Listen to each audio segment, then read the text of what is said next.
The wife of a Republican running for the U.S. Senate who has been accused of sexual misconduct has stood by her husband by giving an impassioned speech to women outside the Alabama State Capitol building. The sexual misconduct allegations against Roy Moore, a former Chief Justice of the Alabama Supreme Court best known for installing a massive granite monument of the Ten Commandments in the court building's lobby, are dividing Republicans, especially women. Mr. Moore, 70, has been engulfed by accusations of sexual misconduct toward women in their teens while he was in his 30s and working as a district attorney. One of his accusers said Mr. Moore attempted to initiate a sexual encounter with her when she was 14. Another said he assaulted her when he offered to drive her home as a 16-year-old. 5 other women claim Mr. Moore pursued romantic relationships with them when they were between the ages of 16 and 18. His wife, Kayla Moore, who is 15 years younger than her husband, addressed a Women for More rally on the Alabama Capitol building yesterday.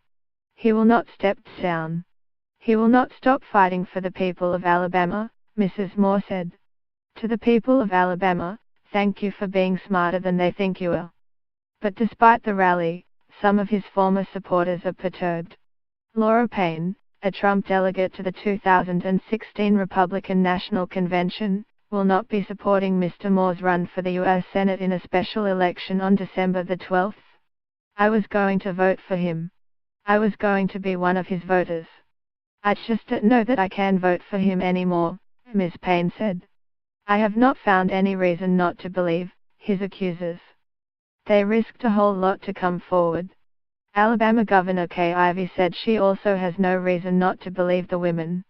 However, she has indicated she will vote for him regardless for the sake of the Republican Party in Congress. "We need to have a Republican in the United States Senate to vote on things like Supreme Court justices, other appointments that the Senate has to confirm and make major decisions," Governor Ivey said. Mr. Moore is a controversial figure due to his ardent opposition to progressive issues such as gay rights. Last year, he directed probate judges to disregard the U.S. Supreme Court's decision legalizing same-sex marriage. He was then brought up on judicial ethics charges and suspended from office last September, resigning shortly after to run for Senate. The Alabama arm of the Republican Party reaffirmed its support for Moore on Thursday. At odds with the state arm, U.S. President Donald Trump said Mr. Moore should step aside if the sexual misconduct allegations are true. Copyright 9 Digital Proprietary Limited 2017